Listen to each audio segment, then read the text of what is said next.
doing the research for my upcoming book, Stop, Don't Shoot, I took a look at what law enforcement are telling people to do in the event of a mass shooting, or as I'm calling them, a rampage attack, because they may not involve a gun. They usually do, but you ban all the guns, people will still use machetes and axes and the occasional screw gun.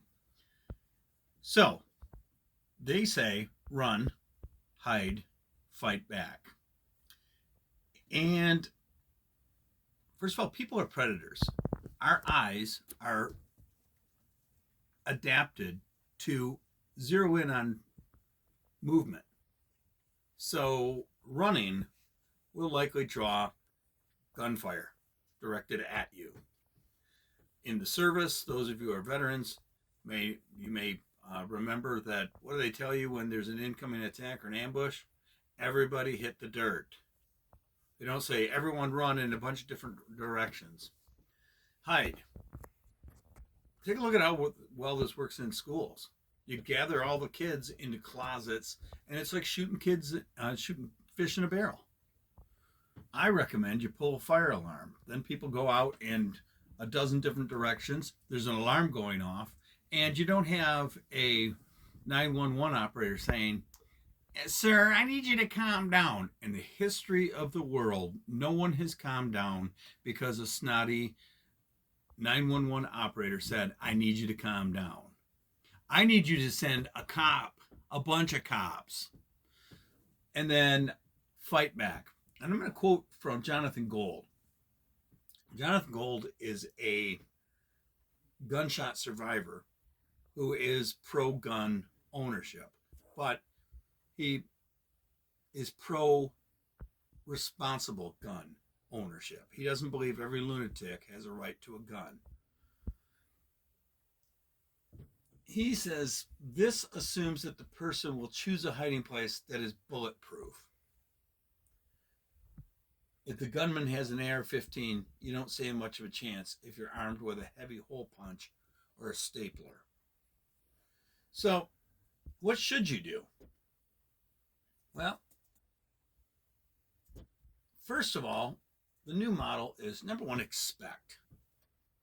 We've been drilling for fires for a century. We drill for tornadoes. We even were drilling for nuclear attacks.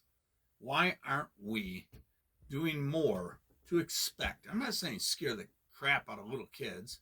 As John Gold says, drilling and telling kids that someone's going to kill them is almost child abuse. Relatively speaking, there are very few rampage attacks. Well, we should expect and have some idea of what we would do in the event of that. Second is prepare. If you are going to use the hide, if you can't get out, have in your mind ahead of time, where would you hide? Where would you go? What would you do? Next, assess. The best laid plans fall asunder, right?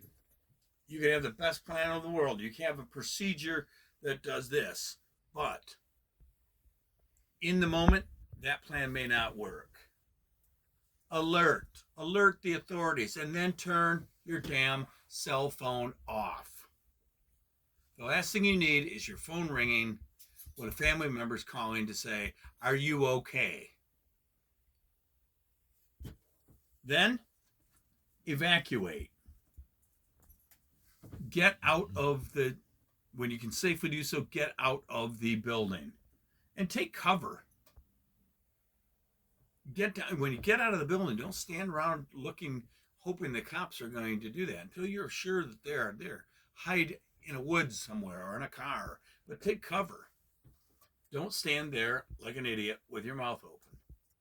And again, attack, but only as a last resort. So many people put themselves and others at risk by trying to attack a gunman who is planning to come there and kill people. Thank you. Stay safe. Stay alive. Buy as many of the books. If you hate this whole idea, if you hate the book, buy I would say 500 and organize a book burning. But I don't want you to take a bunch of used books that you got for a nickel and then put a bunch of my books on top and then burn them. That's cheating, and it pisses me off. Thank you.